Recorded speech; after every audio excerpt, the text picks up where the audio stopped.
Terceira parte. Capítulo 1. Patriotas. Havia mais de 1 hora que ele estava ali, num grande salão do palácio, vendo o marechal, mas sem lhe poder falar. Quase não se encontravam dificuldades para chegar à sua presença, mas falar-lhe, a coisa não era tão fácil. O palácio tinha um ar de intimidade, de quase relaxamento, representativo e eloquente. Não era raro ver-se pelos divãs, em outras salas, ajudantes de ordens, ordenanças, contínuos, cochilando, meio deitados e desabotoados. Tudo nele era desleixo e moleza. Os cantos dos tetos tinham teias de aranha. Dos tapetes, quando pisados com mais força, subia uma poeira de rua mal varrida. Quaresma não pudera vir logo, como anunciara no telegrama. Fora preciso pôr ordem nos seus negócios, arranjar quem fizesse companhia à irmã. Fizera Dona Adelaide 1000 objeções à sua partida. Mostrara-lhe os riscos da luta, da guerra, incompatíveis com a sua idade e superiores à sua força. Ele, porém, não se deixara abater, fizera pé firme, pois sentia indispensável, necessário que toda a sua vontade, que toda a sua inteligência, que tudo o que ele tinha de vida e atividade fosse posto à disposição do governo para então. Aproveitara os dias até para redigir um memorial que ia entregar a Floriano. Nele expunha-se as medidas necessárias para o levantamento da agricultura e mostravam-se todos os entraves oriundos da grande propriedade, das exações fiscais, da carestia de fretes, da estreiteza dos mercados e das violências políticas. O major apertava o manuscrito na mão e lembrava-se da sua casa, lá longe, no canto daquela planície feia, olhando no poente as montanhas que se alongavam, se afilavam nos dias claros e transparentes. Lembrava-se de sua irmã, dos seus olhos verdes e plácidos que o viram partir com uma impassibilidade que não era natural. Mas do que se lembrava mais, naquele momento, era do Anastácio, o seu preto velho, o seu longo olhar, não mais com aquela ternura passiva de animal doméstico, mas cheio de assombro, de espanto e piedade, rolando muito nas órbitas escleróticas muito brancas, quando o viu penetrar no vagão da estrada de ferro. Parecia que farejava desgraça. Não lhe era comum tal atitude, e como que a tomava por ter descoberto nas coisas sinais de dolorosos acontecimentos a vir. Ora, ficara Quaresma a um canto, vendo entrar um e outro, à espera que o presidente o chamasse. Era cedo, pouco devia faltar para o meio-dia, e Floriano tinha ainda como sinal do almoço o palito na boca. Falou em primeiro lugar a uma comissão de senhoras que vinham oferecer o seu braço e o seu sangue em defesa das instituições e da pátria. A oradora era uma mulher baixa, de busto curto, gorda, com grandes seios altos e falava agitando o leque fechado na mão direita. Não se podia dizer bem qual a sua cor, sua raça, ao menos. Andavam tantas nela que uma escondia a outra, furtando toda ela a uma classificação honesta. Enquanto falava, a mulherzinha deitava sobre o marechal os grandes olhos que despediam chispas. Floriano parecia incomodado com aquele chamejar. Era como se temesse derreter-se ao calor daquele olhar que queimava mais sedução que patriotismo. Fingia encará-la. Abaixava o rosto como um adolescente, batia com os dedos na mesa. Quando lhe chegou a vez de falar, Levantou um pouco o rosto, mas sem encarar a mulher, e com um grosso e difícil sorriso de roceiro, declinou da oferta, visto a República ainda dispor de bastante força para vencer. A última frase ele a disse com mais vagar e quase ironicamente. As damas despediram-se. O marechal girou o olhar em torno do salão e deu com Quaresma. Então, Quaresma, fez ele familiarmente. O major ia aproximar-se, mas logo estacou no lugar em que estava. Uma chusma de oficiais subalternos e cadetes cercou o ditador e a sua atenção convergiu para eles. Não se ouvia o que diziam. Falavam ao ouvido de Floriano, cochichavam, batiam-lhe nas espáduas. O marechal quase não falava. Movia com a cabeça ou pronunciava um monossílabo, coisa que Quaresma percebia pela articulação dos lábios. Começaram a sair.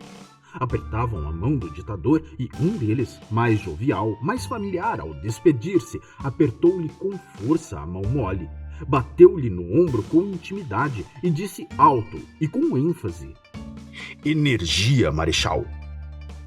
Aquilo tudo parecia tão natural, normal, tendo entrado no novo cerimonial da República, que ninguém, nem o próprio Floriano, teve a mínima surpresa. Ao contrário, alguns até sorriam alegres por ver o califa, o khan, o emir, transmitir um pouco do que tinha de sagrado ao subalterno desabusado. Não se foram todos imediatamente. Um deles demorou-se mais a segredar coisas à suprema autoridade do país. Era um cadete da escola militar, com a sua farda azul turquesa, talim e sabre de praça de pré. Os cadetes da escola militar formavam a falange sagrada. Tinham todos os privilégios e todos os direitos. Precediam ministros nas entrevistas com o ditador e abusavam dessa situação de esteio do Sila para oprimir e vexar a cidade inteira. Uns trapos de positivismo se tinham colado naquelas inteligências e uma religiosidade especial brotara-lhes no sentimento, transformando a autoridade, especialmente o Floriano e vagamente a República, em artigo de fé, em feitiço, em ídolo mexicano, em cujo altar todas as violências e crimes eram oblatas, dignas e oferendas úteis para a sua satisfação e eternidade. O cadete lá estava. Quaresma pôde então ver melhor a fisionomia do homem que ia enfeixar em suas mãos durante quase um ano tão fortes poderes. Poderes de imperador romano, pairando sobre tudo, limitando tudo, sem encontrar obstáculo algum aos seus caprichos, às suas fraquezas e vontades, nem nas leis, nem nos costumes, nem na piedade universal e humana. Era vulgar e desoladora. O bigode caído, o lábio inferior pendente e mole, a que se agarrava uma grande mosca, os traços flácidos e grosseiros. Não havia nem o desenho do queixo ou olhar que fosse próprio que revelasse algum dote superior. Era um olhar mortiço, redondo, pobre de expressões, a não ser de tristeza que não lhe era individual, mas nativa, de raça. E todo ele era gelatinoso. Parecia não ter nervos. Não quis o major ver em tais sinais nada que lhe denotasse o caráter, a inteligência e o temperamento. Essas coisas não vogam, disse ele, de si para si. O seu entusiasmo por aquele ídolo político era forte, sincero e desinteressado. Tinha-o na conta de enérgico, de fino e supervidente, tenaz e conhecedor das necessidades do país. Manhoso, talvez um pouco, uma espécie de Luís VI forrado de um Bismarck. Entretanto, não era assim. Com uma ausência total de qualidades intelectuais, havia no caráter do Marechal Floriano uma qualidade predominante. tibieza de ânimo e no seu temperamento muita preguiça. Não a preguiça comum, essa preguiça de nós todos. Era uma preguiça mórbida, como que uma pobreza de irrigação nervosa provinda de uma insuficiente quantidade de fluido no seu organismo. Pelos lugares que passou, tornou-se notável pela indolência e desamor às obrigações dos seus cargos.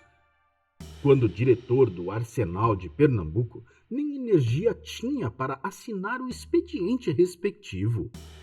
E durante o tempo em que foi ministro de guerra, passava meses e meses sem lá ir, deixando tudo por assinar, pelo que legou ao seu substituto um trabalho avultadíssimo. Quem conhece a atividade papeleira de um Colbert, de um Napoleão, de um Filipe II, de um Guilherme I da Alemanha, em geral, de todos os grandes homens de Estado, não compreende o descaso florianesco pela expedição de ordens, explicações aos subalternos de suas vontades, de suas vistas. Certamente necessárias deviam ser tais transmissões para que o seu senso superior se fizesse sentir e influísse na marcha das coisas governamentais e administrativas. Dessa sua preguiça de pensar e de agir vinha o seu mutismo, os seus misteriosos monossílabos, levados à altura de ditos sibilinos, as famosas encruzilhadas dos talvezes, que tanto reagiram sobre a inteligência e imaginação nacionais, mendigas de heróis e grandes homens. Essa doentia preguiça fazia-o andar de chinelos e deu-lhe aquele aspecto de calma superior, calma de grande homem de Estado ou de guerreiro extraordinário. Toda a gente ainda se lembra como foram os seus primeiros meses de governo. Abraço com o levante de presos, praças e inferiores da fortaleza de Santa Cruz, tendo mandado fazer um inquérito, abafou-o com medo que as pessoas indicadas como instigadoras não fizessem outra sedição e, não contente com isto, deu a essas pessoas as melhores e mais altas recompensas. Demais, ninguém pode admitir um homem forte, um César, um Napoleão, que permita aos subalternos aquelas intimidades deprimentes e tenha com eles as condescendências que ele tinha, consentindo que o seu nome servisse de lábaro para uma vasta série de crimes de toda a espécie. Uma recordação basta. Sabe-se bem sob que atmosfera de má vontade Napoleão assumiu o comando do exército da Itália.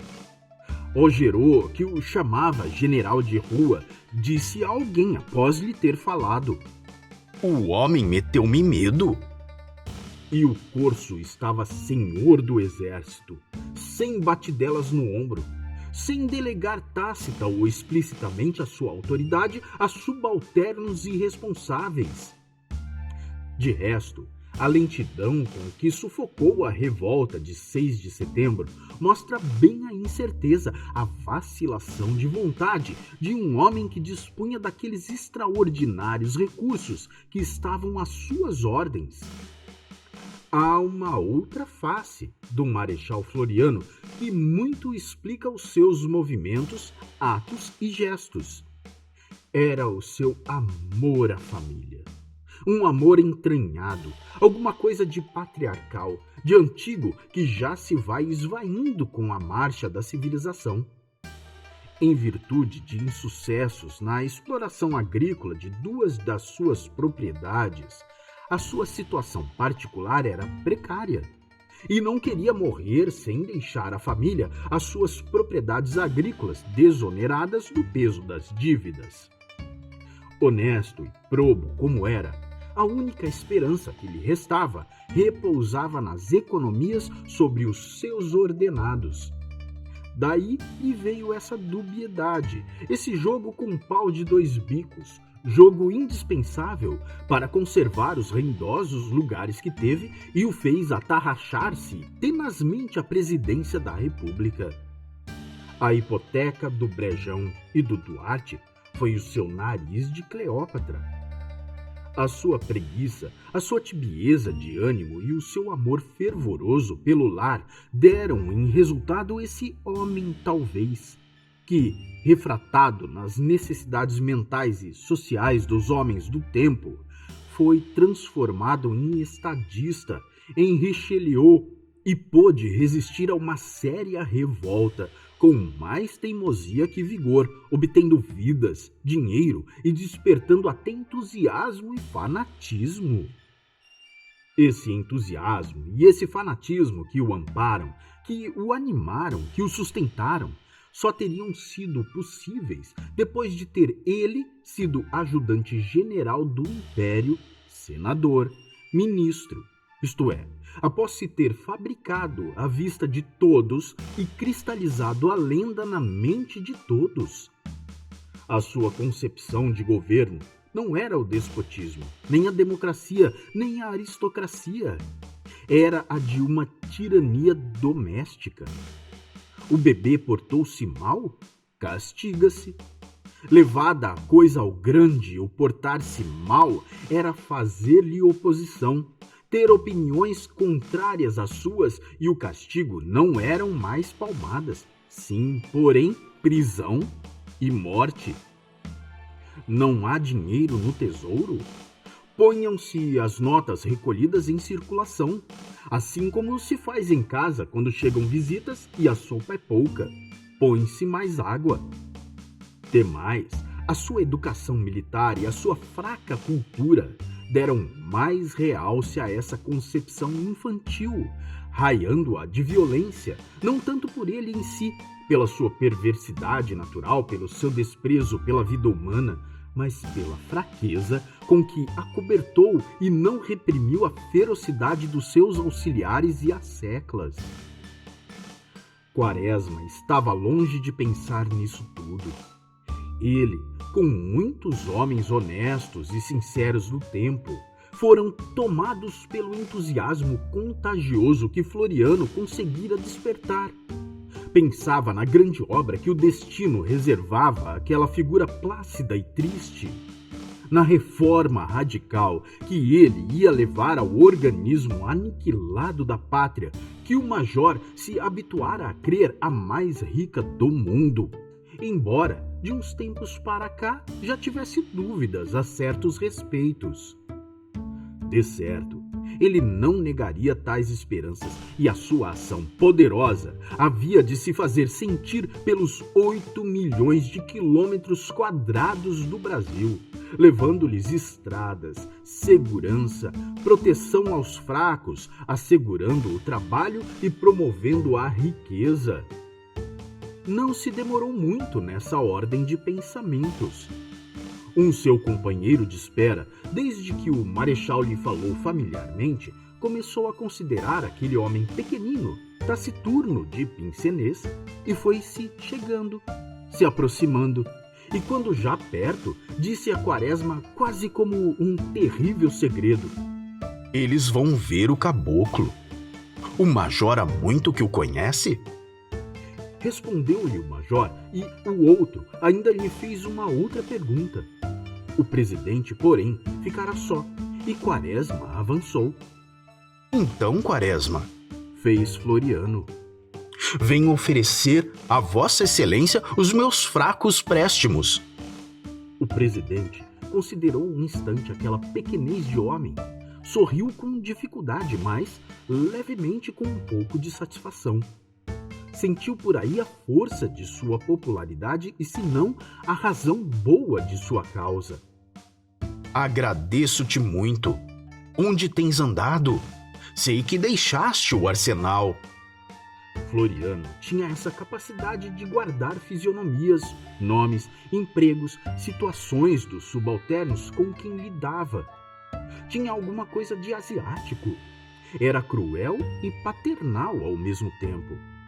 Quaresma explicou-lhe a sua vida e aproveitou a ocasião para lhe falar em leis agrárias, medidas tendentes e desafogar a dar novas bases à nossa vida agrícola. O marechal ouviu distraído, com uma dobra de aborrecimento no canto dos lábios.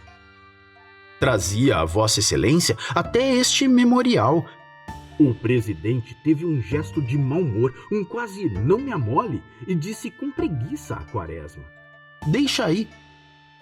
Depositou o manuscrito sobre a mesa e logo o ditador dirigiu-se ao interlocutor de ainda agora. Que Bustamante? E o batalhão vai? O homem aproximou-se mais, um tanto amedrontado. Vai bem, marechal. Precisamos de um quartel. Se Vossa Excelência desse ordem. É exato. Fala ao Rufino em meu nome que ele pode arranjar. Ou antes, leva-lhe este bilhete.